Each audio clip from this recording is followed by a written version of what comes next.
水滸傳呢一個西門慶潘金蓮嘅故事咧，今日咧嚟到一個咧係第3回嘅繼續。咁咧，因為咧就係上兩集咧就講到咧係呢個潘金蓮咧就勾引咗西門慶，然後咧就喺王婆嘅唆使之下咧，就同西門慶合謀咧謀殺咗親夫武大郎。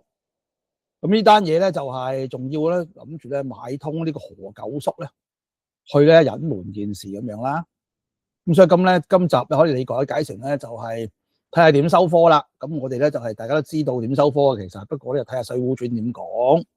咁呢一回咧就第26回，偷骨席何九叔送喪，攻人頭武二郎設祭。咁即係武松咧去為兄復仇嘅故事。咁咧就係先講下呢個文本先。咁啊講到咧話咧何九叔去檢查武大郎嘅屍體嘅時候咧，大叫一聲跌到喺地上，眾伙家就扶住。王婆話呢個係中咗邪，快啲將水咧攞嚟啦咁樣，就含咗嗰啲水喺口裏邊咧噴兩口。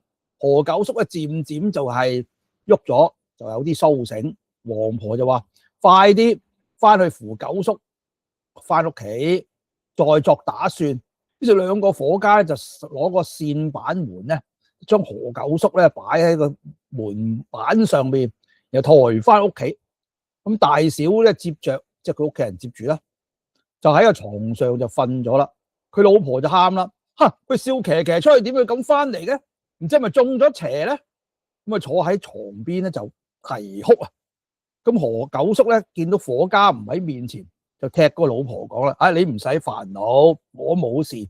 我頭先在武大郎家中嘅入殮，到佢巷口迎見院前開藥鋪嘅西門慶，請我飲一席酒，仲將10兩銀子俾咗我添，仲講鎖殮嘅屍首凡事遮蓋則過。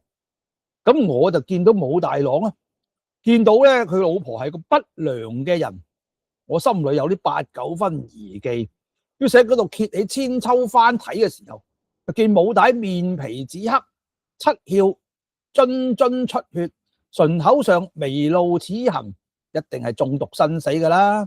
我本想咧就係聲張起來，但係怕咧冇人做主，得罪西門慶，都係唔好撩個蜜蜂竇踢落去啦。咁但係如果假使我胡亂咁樣將擺佢入棺材收斂咗，武大郎有個兄弟就係前日景陽岡打虎嗰個武刀頭，佢話殺人唔眨眼嘅男人嚟嘅。嗱，如果佢早晚翻嚟，呢件事一定爆發嘅。咁老婆就話啦，我聽過前日有人講過，話後巷住嗰個喬老兒子奮哥去紫石街幫武大捉奸，鬧咗茶坊。我諗就係呢件事啦。你慢慢訪問佢，如今嘅事有咩難處，即使伙家自去收斂，等佢問佢幾時出喪，為停喪在家，待武重歸來出殯，咁就冇乜嘢。藤楞瓜趴楞藤，咁佢自己就出去埋葬，亦都不妨嘅。如果佢出去燒佢嘅時候，就一定有 QK 啦。你到佢嘅時候，只係去送喪，將人眼錯，拿咗2塊骨頭，同將啲10兩銀子收住，就係一個老大嘅政見。嗱，如果佢翻嚟唔過問就話啦，如果唔留西門慶嘅面皮，做一碗飯就不好啦。咁嘅情況即係簡單嘅，叫佢咧係兩邊都討好啊，但係要記住咧，攞啲證據咧喺手就方便咧，係自己係有個走盞位。簡單啲講咧，就係咧盡量唔好得罪西門慶。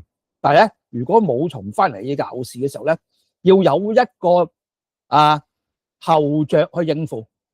咁何九叔就話真係家有賢妻，見得極明。嗱，呢個咧其實見到就當時咧嘅人咧係點樣去喺一個生活一種世故嘅生活態度咧，係令到自保。都係嗰句人命啊、正義啊呢啲嘢咧，其實睇得好輕嘅啫。最緊要唔好搞到自己惡勢力、權力唔同嘅人，要得到個平衡。即係喺簡單講，就喺唔同有權力嘅人或者係嗰個所謂 party 嘅呢一個咧係之間咧點樣周旋，咁咧係好好活下去。呢啲真係咧華人咧嘅世故嘅智慧啦。咁咧仲要讚呢個家有賢妻添。於是就叫啲伙家吩咐嗱，我中咗邪，去唔到噶啦，你自己收斂啦。就問佢幾時出喪，快嚟回報。嗱，得嘅錢白你哋分咗啊，就簡單啲講咧，就係你唔使俾錢我噶啦咁樣。咁伙家聽咗咧，自來咧武大郎家入殮，停喪安寧之後就回報何九叔話，佢家大娘子講3日就要出殯噶啦，去城外消化。嗱，呢個咧個老婆講得啱啦，就係咧毀屍滅跡係嘛，就知道佢其實有路，有嗰啲疑忌，有啲問題啊。咁伙家各自分錢散咗。何九叔佢老婆就講啊，你講嘅話真係啱，我去嘅時候咧就係偷骨席就得啦。咁啊，左我講咧就係王婆一力咧就係咧串擾，咁啊婆娘咧就當夜就伴靈。第二日咧就請呢個四僧咧，有4個僧人就念啲經文。第3日早上咧，眾人就嚟到屋企咧就抬棺材，有幾家鄰舍街坊咧就嚟相送。咁啊潘金蓮帶上孝，一路上咧假哭。咁啊就然後即嚟到城外咧火花人牆上邊咧，就即刻叫人舉火燒化。咁只見何九叔手裏邊咧攞住一啲紙錢，就嚟到牆裏邊。王婆就對嗰個潘金蓮咧，就同潘金蓮就接見。佢話九叔啊，真係開心咧，你身體冇嘢啦。何九叔就話小人前日買咗武大郎一扇龍子帽炊餅，不曾還錢，特地將咧呢啲咁嘅紙錢咧燒俾大郎嘅。咁王婆哇，乜九叔咁至誠咧？咁何九叔就將紙錢燒咗。咁啊就喺消化棺材嘅時候，咁王婆同婦人就講啦，多謝九叔，難得何九叔嚟到，翻屋企咧一發相謝。何九叔就話小人到處都係出業嘅啫，娘子同乾娘自己揾便，係嘛？齋堂裏邊咧就相待眾鄰舍街坊，我而家可以替你照顧咧呢個火燒嘅現場。咁於是咧就轉咗呢啲婦人同埋個婆子走咗，差開就將個火鉗唔入去，就揀咗2塊骨頭攞去嗰個鐵骨刺上面咧就浸一浸，睇個骨頭咧酥黑咗啦已經。咁何九叔就將個骨頭收藏咗，又嚟齋堂咧就控咗一會，鬧咗一會。咁棺木過咗，就咧於是咧就係大家咧就係收咗個火啦，燒完啦，咁啊收拾啲骨席啦，就撒喺呢一個咧係池子裏邊。咁盡鄰舍咧就各自分散。個何九叔咧就將骨頭咧帶翻屋企，將福字咧寫咗年月日期、送喪人嘅名同埋呢個銀紙咧一處包咗，就做一個布袋盛住，就放喺房裏邊。嗱，咁呢個咧係叫做咧我哋咧係做一個記錄啊。咁咧就好啦。咁於是潘金蓮翻到屋企咧，就於是咧佢就去屋企咧就前邊設咗個靈牌，上寫亡夫武大郎。靈床上面點一盞琉璃燈，裏邊咧貼啲咧經幡啊、錢朵啊、金銀錠啊、彩罾之屬之類啦。每日就自同西門慶喺樓上任意取樂啊，直情唔使去咧係王婆屋企啦。咁啊不過咧就係仍然係偷雞妒狗之歡。咁咧就冇人過眼，於是咧就去咧係繼續喺度咧索性咧係大張旗鼓。咁咧就西門慶咧就3、5夜咧就先至翻去屋企中嘅大小咧，無各不喜歡。原來呢個女色坑陷得人，有時成亦須有敗咁樣。咁啊就意思即係話佢咧，因為西門慶掛住去搞潘金蓮，所以3、5埋鐘咧先至翻屋企，咁所以佢屋企咧都唔係咁喜歡咁樣啦。咁叫女色坑陷得人啊，即係女色誤人。喺度講一次啦，酒色財氣4大關。咁《水滸傳》嘅絕極成日咧，就係針對咧呢一個咧係色同埋財嘅貪錢同貪色咧，就係下等人。咁但係佢就唔戒呢一個咧酒同埋氣嘅喎。好多時候咧，水滸英雄咧都係飲酒咧，同埋咧嗰個脾氣問題咧，就搞出好多禍患出嚟。咁你唔會覺得咧係飲酒飲得多咧就係唔係英雄，亦都唔覺得咧你成日暴怒啊，係嘛？一忍唔住啊就去打人啊，或者鬧事嗰啲唔係英雄嘅話，咁所以呢個就係咧《水滸傳》嘅標準。個標準點解咁樣咧？嗱，就同呢個咧《水滸傳》咧係擁抱呢個 masculinity 係有關嘅。masculinity 咧係點樣呈現咧？咁我哋會慢慢又會再一路隨住個故事咧去講解同埋展示。因為《水滸傳》係一個好對雄性、對雄風係好有呢一個擁抱嘅一個著作嚟嘅。我哋睇懂《水滸傳》咧，某個而講咧係了解咩叫雄風。咁當然啦 ，masculinity 咧孤陰不生，獨陽不長，佢唔會咧獨立於 femininity 我哋個陰柔性裏邊咧係成立嘅。咁所以某義嚟講咧，我哋喺研究呢一個咧 masculinity 嘅時候咧，我哋都會知道一啲 femininity 嘅我哋叫做咧係睇法或者觀念。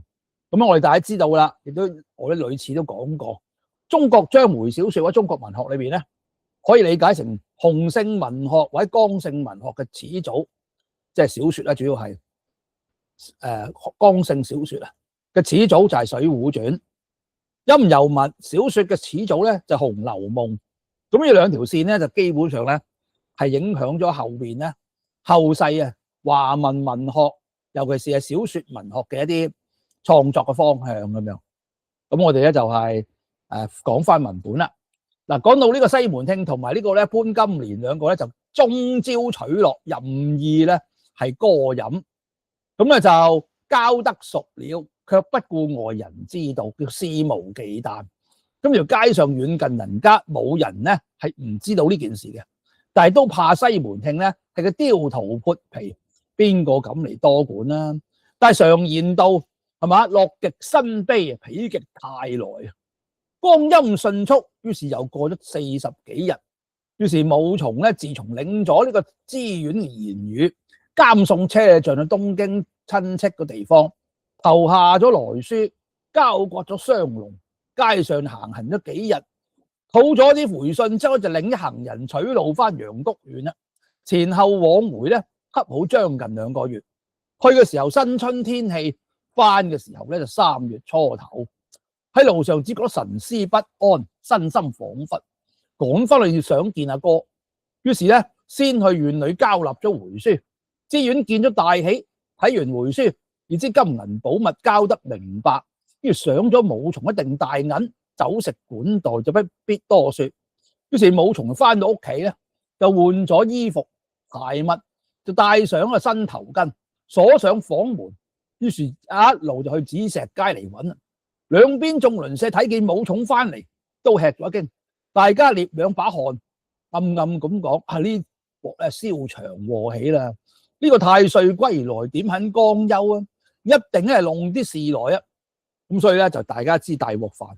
咁武松咧翻到門前啦，就揭起個簾，探心入嚟，就見咗個靈床，寫住亡夫武大郎之位7個字，就發咗呆。睜開雙眼就講：唔通我眼花？就叫聲：嫂嫂，武二翻嚟啦！嗰個西門慶正同嗰個婆娘喺樓上取樂喎，聽到武松叫一聲，驚得氣滾尿流，一直就奔後門，從王婆屋企就走咗啦。潘金蓮就應啦，叔叔笑坐，路邊來也。原來呢一個潘金蓮自從毒死咗武大，邊度仲肯大孝啊？所以每日只係濃妝豔抹，同西門慶做一處取樂。聽到武松叫聲武二翻嚟，慌忙就去盤邊洗落咗脂粉，拔去咗首飾環釵，蓬鬆挽咗個髻，脫去咗紅裙繡襖，換咗呢一孝裙孝衫，就喺樓上哽哽咽咽咁假喊出嚟啦。武松就話：嫂嫂唔好喊住，我哥哥幾時死咗？得到咩症？食過啲咩藥啊？嗰個婦人一頭哭一頭就講啦：你哥哥從你轉輩10-20日，突然間就患咗急心病，病咗8-9日，求神問卜，咩藥都冇食過，醫治不得，死咗啦！撇得我好苦。咁咧，隔壁王婆聽到動靜，咁啊驚咧係搞唔掂，於是走過嚟就幫佢支吾以對啦。武松就話：我哥哥從來都冇呢種病喎，點會心痛死㗎？王婆話：刀頭點解咁講啊？天有不測風雲，人有暫時禍福，邊個保得係永遠冇事㗎？潘金蓮就講：哎呀，好彩多得呢個乾糧咋，我又係一個冇腳蟹，如果唔係呢個乾糧，鄰舍家邊個肯嚟幫我咧？武松就話：咁如今埋喺邊度啊？潘金蓮又話：我獨自一個，邊度去揾墳地啊？沒奈何留咗3日，攞咗去消化咗啦。武松就話：哥哥死咗幾日啊？潘金蓮就話：過2日就係斷七。咁咧，武松咧沉吟咗半晌，就行出門，徑頭院裏開咗鎖，就喺房裏換咗身素淨嘅衣服，就叫士兵打條麻笛係喺腰裏邊，身邊藏把尖長柄、短背厚刃薄嘅解腕刀。咁呢把刀咧就唔明晃晃嘅，於是咧就收喺身邊，攞啲銀兩喺身邊，就叫個士兵鎖上房門，去院前買咗啲米麵、焦料咁嘅物件、香燭、冥紙，於是就去屋企敲門。嗰個婦人咧開咗門，武松叫士兵去安排羹飯。武松就喺靈床邊點起燈燭，鋪設酒肴，到2個更次安排得端正，武松就撲翻身拜啦。哥哥陰魂不遠，你在世時軟弱，今日死後不見分明。你如果係負屈含冤，俾人害咗，就記得託夢俾我聽，兄弟替你做主報仇。於是咧就把酒澆奠咗，消化冥鏹啲紙錢，就放聲大哭，哭得那2邊鄰舍無不感到咧係凄惶。那個婦人即係潘金蓮都喺裏邊假哭。武松喊完之後，就將羹飯酒肴同士兵飲咗，就討2條席子，叫士兵中門咧喺旁邊睡。武松就把條席子咧喺靈床前面睡。咁嗰個潘金蓮自己上樓去，落咗樓門就自睡啦。咁約莫過咗近3更嘅時分，武松翻來覆去咧瞓唔到，睇嗰啲士兵嘅時候咧寒聲大作，好似死人一樣咧，就瞓喺度。武松就爬起身，睇下靈床前嘅琉璃燈半明半滅，側耳聽嗰個更鼓嘅時候，正係打3更3點。武松咧就嘆咗口氣，坐喺席子上自言自語，口裏就講：我哥哥生時懦弱，死了卻有甚分明咧。話猶未了啊！只見靈床下捲起一陣冷氣，真係個盤旋侵骨冷，凜冽透飢寒，昏昏暗暗。靈前燈光咧就失咗光明，凄凄慘慘，壁上紙錢就飛散亂。哇！鬧起鬼來，嗰陣冷氣逼得武松無法直說。定睛睇嘅時候，只見有個人喺靈床底下轉將出來，就叫聲：兄弟，我死得好苦啊！武松睇唔仔細，佢待向前再來問嘅時候，只見冷氣散咗，唔見人啦。武松一交，顛翻喺席子上坐地，沉思究竟係夢定係唔係夢呢？回頭睇嗰啲士兵嘅時候，正在瞓緊。武松就話：冇呢個老哥依一死，一定有唔明白嘅地方，所以先至要報俾我聽，又俾我嘅神氣沖散咗個魂魄。於是咧就喺心裏邊冇提出嚟，等天明佢又理會啦。呢個寫得咧係好曖昧嘅，究竟係咪真係有幽靈咧報夢咧？但係武松自己咧係疑神疑鬼。咁咧就係嗰度咧就係咧唔說明。咁總之咧，你讀者自行判斷啦。咁喺之後咧，天色咧就慢慢明了啦。士兵就起來燒湯，咁武松就洗瘦咗。咁潘金蓮已經落樓，就見住武松講：叔叔夜來就煩惱啊！你感到？武松話：嫂嫂，我哥哥究竟係患咩病死噶？潘金蓮話：叔叔點解咁容易就忘記咧？尋晚我咪同叔叔講，係患心痛病。武松就話：咁佢屬過邊度嘅罪食啊？邊度嘅藥食啊？有冇買藥食？個婦人就話：嗱，有個藥貼喺呢度。武松話：咁咪邊個買棺材嘅咧？個婦人就話：係殃及隔壁黃乾娘去買。武松話：邊個去江台出去噶？婦人就話：嗱，本係呢個本處嘅團頭何九叔本來全部都係佢搞嘅。原來咁啊！咁我縣裏畫個卯就翻嚟啦。咁於是起身帶咗士兵去到紫石街巷口，就問士兵啦：你認唔認得個團頭何九叔啊？士兵話：乜咁樣就忘記咧？前頭佢都曾經同刀頭作興噶喎，佢家就喺獅子街巷口巷內裏邊啫嘛。武松話：咁你帶我去啊！士兵就引武松到何九叔門前，武松就話：你可以先至走去得啦。咁士兵行去咗，咁武松揭起簾子就叫啦：何九叔喺咪屋企咧？個何九叔啱啱先起身，聽到係武松咧嚟揾佢，嚇到手忙腳亂，頭巾咧都未戴好，急急就攞啲銀紙同骨直藏喺身邊，就走出嚟迎接啦。刀頭幾時翻嚟嘅？武松話：尋日先翻到呢度，有句話想同你講，可唔可以一齊去個地方傾啊？何九叔就話：小人就去啦，係嘛？就咧刀頭喺度飲下茶先啦。武松話：不必啊，你唔好攞茶，唔使咧係俾茶我啦。於是兩個人咧一同咧去到漢口嘅酒店坐低，就叫涼酒人打兩角酒。何九叔起身啦，小人未曾同刀頭接風，真係唔好意思，點解要走嚟打攪咧？咁樣武松就話：你坐低得啦。何九叔心裏咧就已經差咗8、9分。咁涼酒人咧一邊咧篩酒，武松就唔開口，只顧飲酒。何九叔叫佢唔出聲，真係倒捏兩把汗。於是講啲說話嚟撩佢，武松咧亦都唔再開口，咁咧就基本上咧就冇同佢閒偈傾。咁飲咗幾杯之後咧，就武松揭起衣裳，倏地攞把尖刀插喺個台上。涼酒人都驚到呆咗，邊度敢近前呢？見何九叔面色青黃，連氣都唔敢唞，武松就入起個衫袖，就握住把尖刀指住何九叔講：我小子係粗疏，但係咧都識得咧冤各有頭，債各有主，你唔使驚嘅，只可以講實話我聽，對我講下武大死嘅緣故。講出嚟我就唔會搞你。如果我傷咗你，就唔係好漢。倘若有半句兒係差錯，我呢口刀定教你身上添3、4百個透明嘅咕窿。閒言不道，你直接同我講，我哥哥死嘅時候個屍首係點樣嘅？武松講完，一雙手就按住個落室，兩隻眼瞪得圓標標咁樣，就瞪實啦何九叔。何九叔咧即刻咧早有預備，就喺袖子裏邊咧就攞出個袋，放喺台度。刀頭識路，呢個袋咧就係一個證據啦。武松用手打開，喺嗰個袋嘅裏邊咧有2塊蘇黑嘅骨頭，一定10兩嘅銀紙。於是就問啦：點見得呢個係證據啊？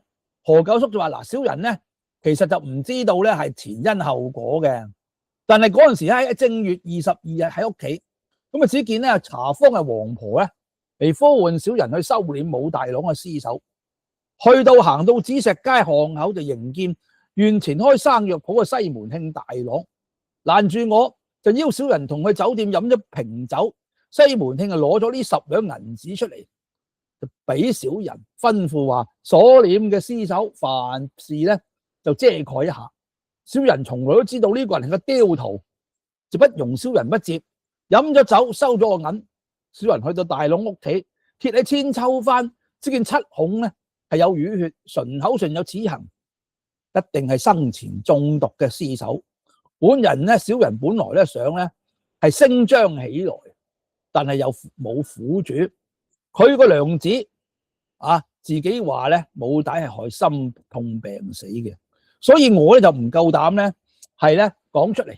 於是自己咬破舌尖，當係中咗風中咗邪，扶翻屋企嚟咗。翻屋企咧，於是就叫伙家自去收殮屍首。我未曾收過佢1文錢啊。第3日咧，聽講話已經抬出去燒化。咁小人就買咗一啲紙錢去山頭假做人情，支開咗王婆同埋你個嫂嫂之後咧，就暗地裏拾咗呢2塊骨頭包喺屋企。呢個骨殖咧就蘇黑，一定係毒藥身死嘅證件啦。呢張紙上寫住聯業一事，就係宋桑人同嘅姓名，就係小人口詞啦。刀頭就長策。咁武松就問啦：奸夫究竟係邊個咧？何九叔就話：我唔知係邊個，嗰個小人咧就聽到咧閒言閒語，有個賣梨嘅雲哥嗰個小廝咧，曾經同大郎去就茶坊去捉奸嘅。呢條街上誰人不知？刀頭可以咧就自己去問下雲哥啊。武松就話係，既然有呢個人嘅時候咧，一齊去行一趟咯。咁武松就收咗刀，藏咗骨頭同銀紙，算咗走前就同何九叔咧就揾下雲哥屋企。咁咧就走到咧雲哥屋企門前，咁只見個馬騮仔咧就玩住個柳籠咧，就喺手裏邊就掟米翻嚟。何九叔就話：雲哥，你認唔認得呢位刀頭咧？雲哥就話：捉呢個將呢個老虎送嚟縣嘅時候，我認得啦。你兩個揾我做乜嘢？個雲哥咧，其實咧估到幾分，就話嗱，只係一件啫。我老爹60歲，冇人瞻仰嘅，我好難同你哋咧去搞咩官司噶。武松就話：好兄弟，於是咧就喺身邊攞5兩銀出嚟。雲哥，你咧攞呢啲同老爹做個盤川係嘛，然後跟我嚟講說話。咁雲哥心裏面諗：呢啲5兩銀紙點樣唔盤川得3個月啦？係嘛？就算去佢吃官司都不妨啦。於是將銀紙同米把咧，俾個老豆就同2人出巷口，一齊去到飯店樓上。武松就叫個賣做3分飯，就對雲哥講啦：兄弟，你雖年紀幼小，既然有養家孝順之心，我先至俾啲銀紙你做盤川。我有用得你嘅地方，事務完咗，我再同你俾，我再俾你14、5兩銀紙做本錢，係嘛？做生意，你而家要詳細話俾我聽，你點樣同我阿哥去茶坊去捉奸嘅咧？嗱，雲哥就話：我講俾你聽，你唔好嬲喎。我從今年正月13日提得一籃雪梨，就去揾西門慶大郎，就諗住掛一鈎子，攞啲錢使用。一地裏都揾唔到佢，問人嘅時候我就話佢喺紫石街黃婆茶坊裏邊，同賣炊餅嘅武大老婆咧喺一齊。如今咧就刮上咗佢，每日都喺嗰度噶啦。我聽到呢個說話咧，就於是去揾佢。點知係黃婆呢個老豬狗攔住唔俾我放入房，我入房裏邊。於是我就將攞說話嚟去侵佢底子，係嘛？咁嗰個豬狗就打到我一頭咧豬頭咁樣，叉咗我出嚟，將我啲梨咧就全部劈晒喺街上。我一嬲就去揾你嘅阿哥，就話俾佢聽個鼻勢。於是佢就話要捉奸，我同佢講：你唔掂嘅，西門慶嗰條友係嘛，識得功夫，手腳了得，你捉佢唔到，反被佢咧係告添啊！咁唔好，我聽日咧就同你約喺巷口咧就會合。你咧是做少啲炊餅出嚟賣。如果我望見西門慶喺茶坊入咗去之後咧，我先入去，你就將呢個擔兒咧擺喺一邊，只等我將個籃丟出嚟咧，就搶入嚟捉奸得啦。咁於是我咧又提咗一籃梨，就走去茶坊裏邊咧，被我罵那老豬狗等我鬧嗰個黃婆，嗰黃婆自然就嚟出嚟打我。於是我就將呢個籃咧就劈喺街上面，一頭頂住嗰個黃婆喺個牆壁。武大郎闖入去嘅時候咧，咁個黃婆想係攔截，但係俾我頂住咗，咁樣就只能叫咧武大嚟到啦。原來咧俾佢哋2個頂住咗門，大郎就係只能夠喺房門外聲張。佢一提防西門慶咧，嗰條友突然間開咗房，行出嚟，將武大郎一腳咧就踢翻咗。我見個潘金蓮隨口出嚟扶大郎不喐，咁我慌忙都走咗啦。過得5、7日咧，就話大郎死咗，我唔知道係點死嘅。武松就話：呢啲說話係咪真噶？你唔好講大話喎。雲哥話：就算係官府，我都係咁講噶啦。武松話：係，你講得好，兄弟。於是咧就攞啲飯嚟食咗，就還咗飯錢，3個人就落樓啦。何九叔就話：小人告退。武松話：你唔好走住，跟我嚟，正要你同我哋正一正。於是2個咧就去到院廳上啦。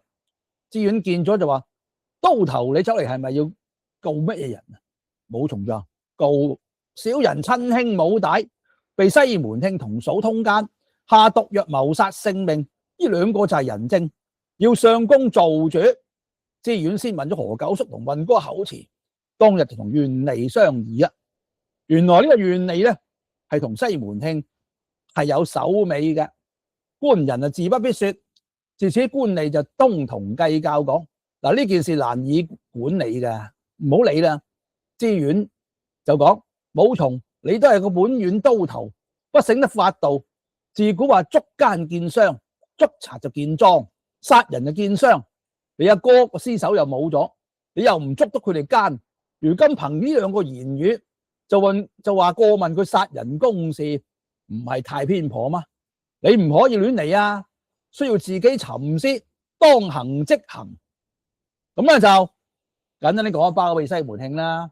咁武松就喺懷裏取出2塊蘇黑嘅骨頭，10兩嘅銀紙，1張紙就同個縣知縣講稟告上官。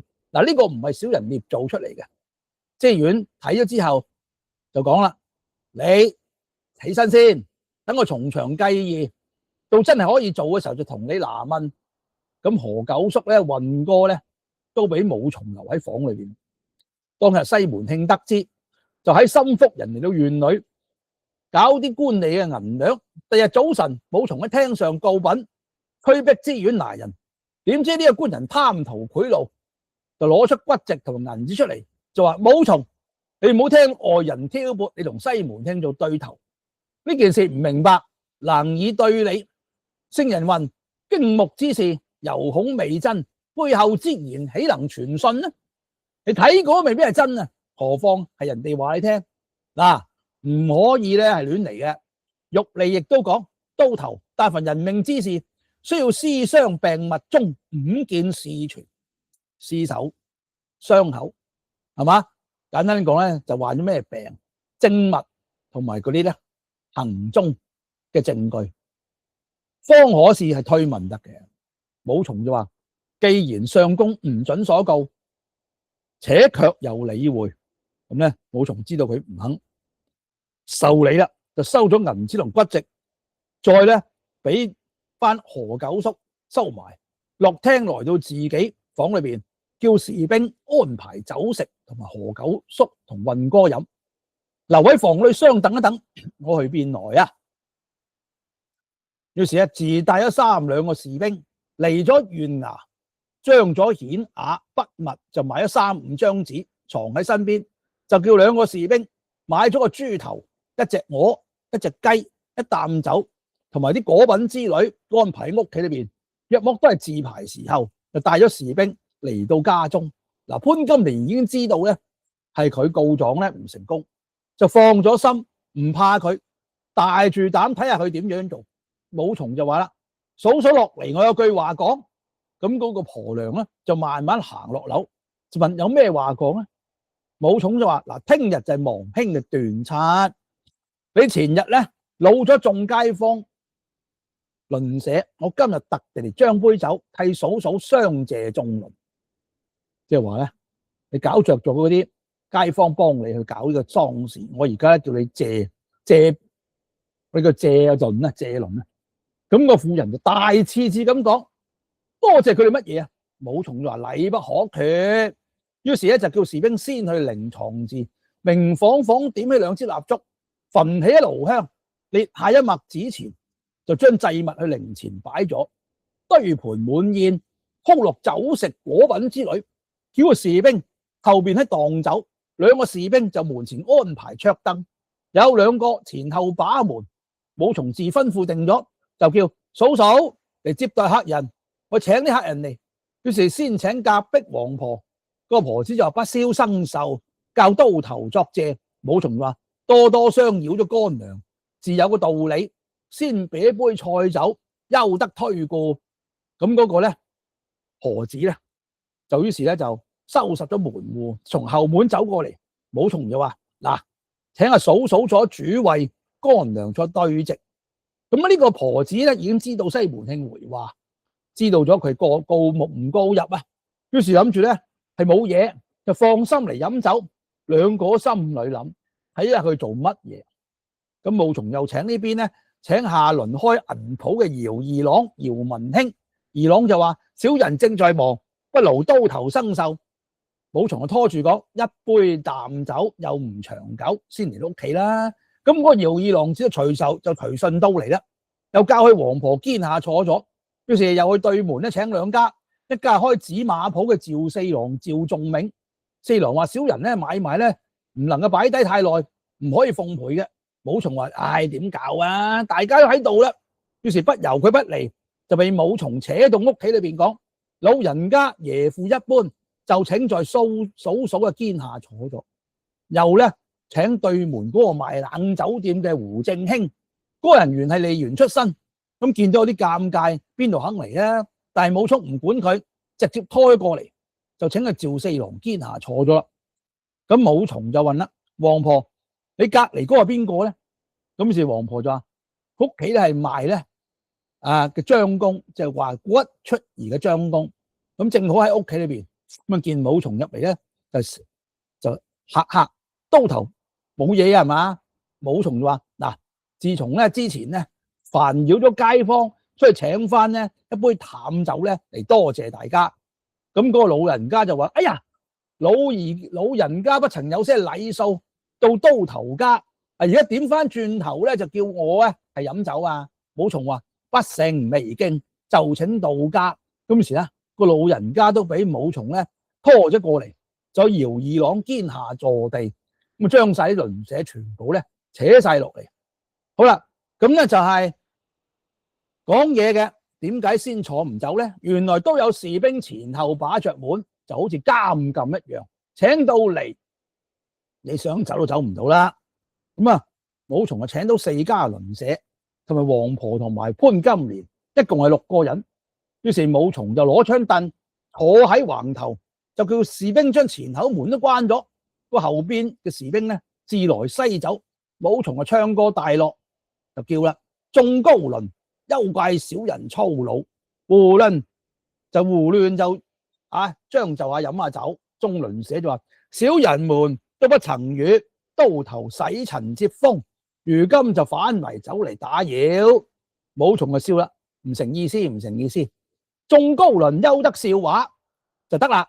士兵啊，於是只顧咧就係斟酒，眾人就懷住鬼胎，都唔知係點樣。於是飲到酒到3杯，嗰個胡正興正要起身，就話：小人要去走去忙啦。武松話：去不得，既來到此，就係忙都要坐一坐。咁個胡正興心裏咧15個吊桶打水，7上8落，暗暗就諗：既是好意請我哋飲酒，點解又咁樣相待，唔俾人喐咧？唔俾人走咧？於是只好坐低啦。武松就話：再把酒來西。於是士兵斟到第4杯酒，前後大家已經飲咗7杯啦。眾人都飲咗，食咗呂太后1000個筵宴。只見武松喝叫士兵收拾過咗杯盤，話遲啲再飲。武松咧就抹咗台，眾鄰舍正待起身，於是武松就兩隻手一攔，正在要同大家講嘢。一干高鄰喺呢度，中間高鄰邊個會寫字？姚二郎就話啦：呢位胡正興咧寫得字咧寫手幾好。武松就唱個落：相煩則過。於是捲起一個咧係雙袖，去衣裳底下撥的一掣，製出個口，解口尖刀，右手4指龍着刀把，大拇指就按住掩心，兩隻圓標標嘅怪眼就瞪起嚟啦。諸位高鄰在此，小人冤國有頭，債有主，債國有主，只要眾位嚟做個證件。只見武松左手拎住捉住潘金蓮，右手就指定王婆。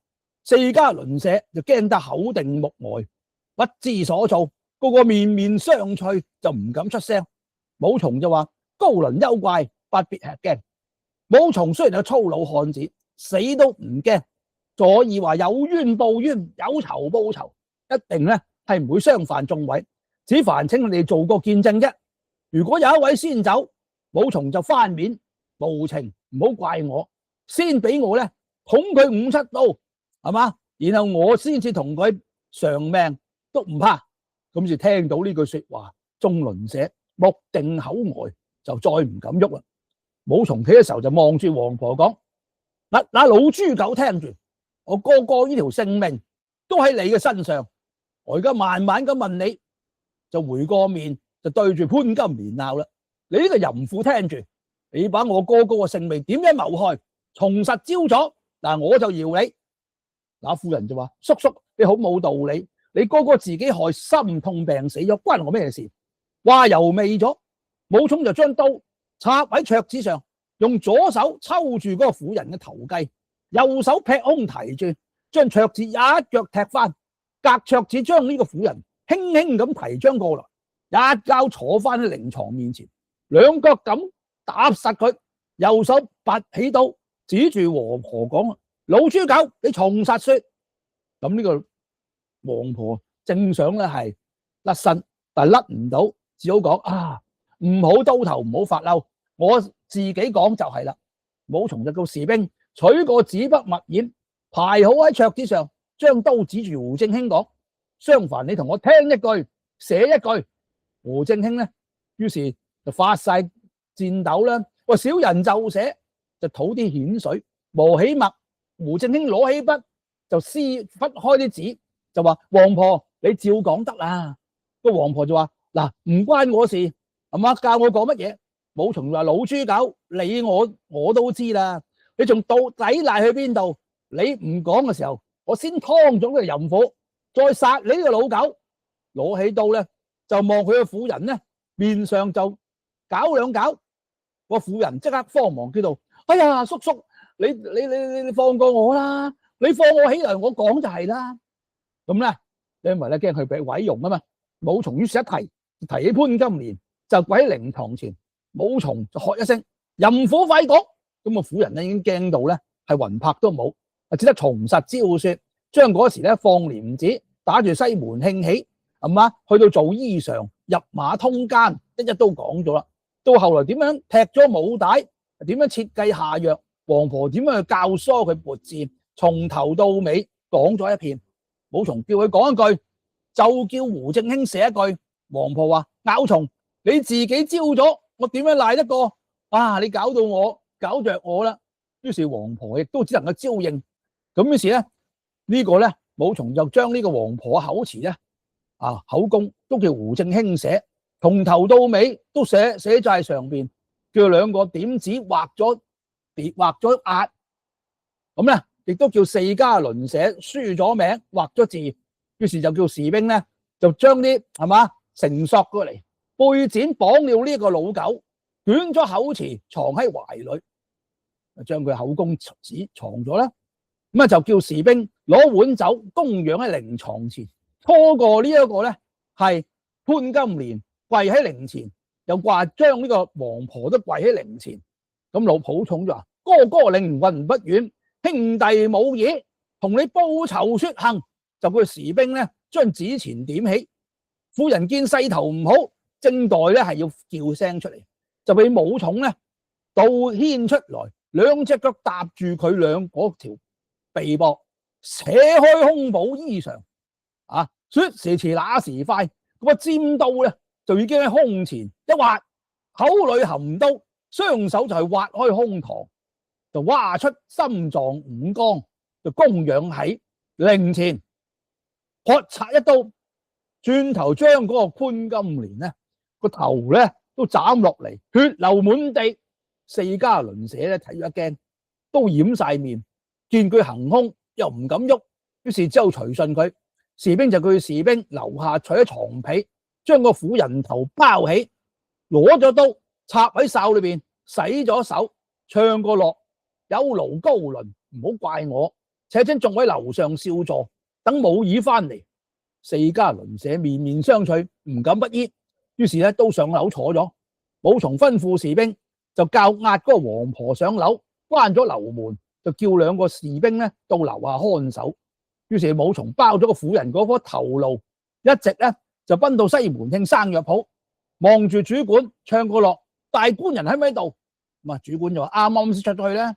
武松就話：嗱，這一步講說話，主管都認得係武松，唔敢唔出嚟。武松一引到劈手去避靜看女。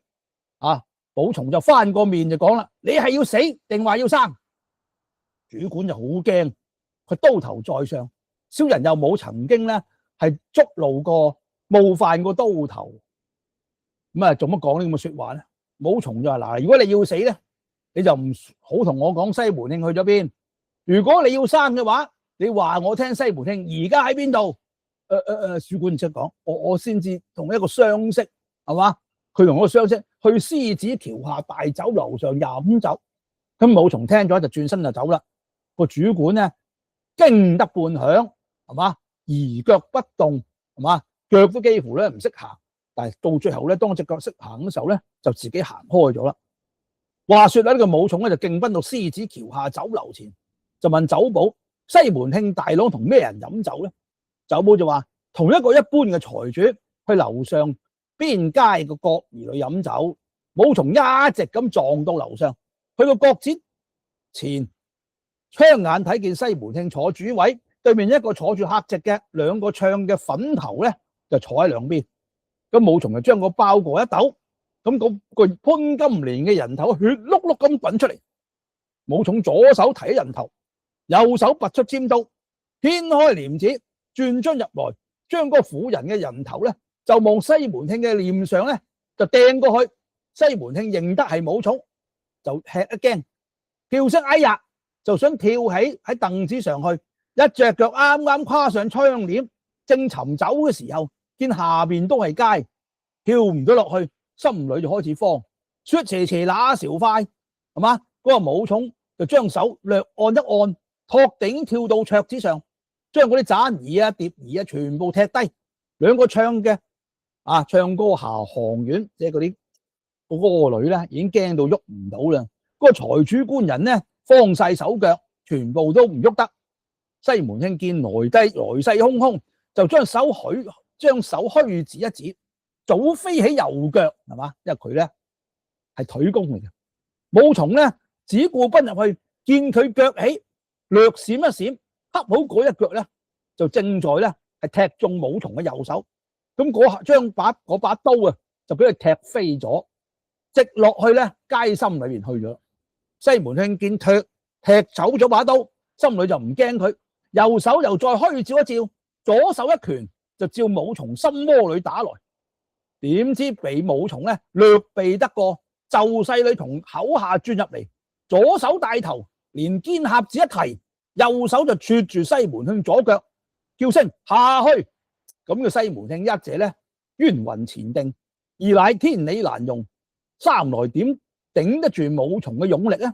只見咧頭在下，腳在上，就倒撞落咧個當街街心去咗，跌到佢發昏分頭昏腦。呢個講到咧跌到佢發昏章第11。呢啲山東話，街上兩邊人都吃咗一驚啊！咁時武松咧就轉頭伸手去凳字邊，就攞翻潘金蓮嘅頭，亦都轉出咧係槍子，渾身望下只一跳，就跳喺當街上，先搶咗執翻嗰把解腕尖刀嘅手裏邊，已經見到西門慶咧自己已經跌到半死，係嘛？喺個地下度咧直挺挺咁挺喺度啦，只係將眼嚟喐，咁就只能夠喐個眼喐嘅啫，其他人喐唔到啦。武松按住一刀就割下西門慶嘅頭，將兩顆頭咧相結喺一處，提在手裏，就將兩把厚刀攞住嗰把刀，一直奔到紫石街，叫咧士兵開咗門，就將兩顆人頭供養喺靈前，將嗰碗冷酒澆奠咗，就講啦：哥哥靈魂不遠，早生天界，兄弟同你報仇，殺咗奸夫淫婦，今日就行消化。於是就叫士兵樓上請高粱落嚟，咁將嗰個咧黃婆壓喺前邊。咁武松咧攞住刀，提住兩個人頭，再對四家鄰舍講：我仲有一句說話對你們四位咧高鄰講。嗰四家鄰舍叉手就拱立，就刀頭彈說，我眾人一聽遵命。咁武松就講翻一啲說話，咁就係講咧係交代佢點樣咧收科。咁就一切事情咧就且聽下回分解。咁呢一回基本上啦，你可以理解成咧係報仇雪恨嘅章節。潘金蓮咧就在此咧係香消玉殞啦。西門慶咧亦都逃不過咧武松嘅復仇嘅廝打。咁就裏邊有個技擊嘅描寫啦，但係重點係咧《水滸傳》嘅讀者一般咧嚟到呢度咧，都睇到咧係叫做咧係人心大快嘅，即係話咧大部分嘅《水滸傳》讀者睇到呢度咧都唔會覺得咧係武松殘忍，雖然佢其實好殘忍，但係咧覺得咧呢個西門慶同潘金蓮咧係抵死，因為咧佢哋唔單止咧係犯咗奸淫嘅罪，佢仲咧因為奸淫咧就咧去圖一個歡樂，圖一個所謂僥倖咧，就將咧係呢一個武大咧係毒殺嗱。但係問題喺度啊，其實武松都唔一定係用呢個方法咧，係咁暴力咧，係將呢兩個人咧係祭奠佢阿哥嘅。我哋睇到嗰個情節就知，其實武松都係想報官嗱。如果官府受理，秉公執法啊，咁呢個咧武松係唔需要咧係搞場咁嘅大龍鳳。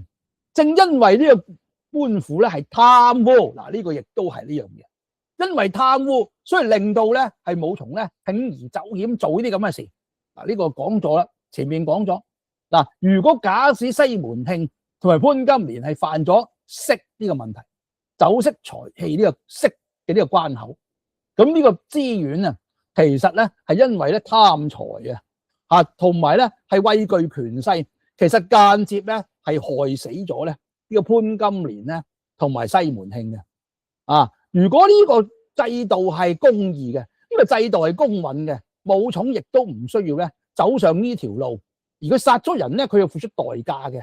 咁武十回咧，跟住嗰幾回就係嗰武松咧係做完呢件事，佢咧本來係榮歸為都頭，簡單講係警長，但係結果咧係需要咧付出咧呢一個咧係殺人咧呢一個咧係伏法呢一個咧係嘅罪嘅代價。咁你話咧成件事究竟係咪個問題喺邊度咧？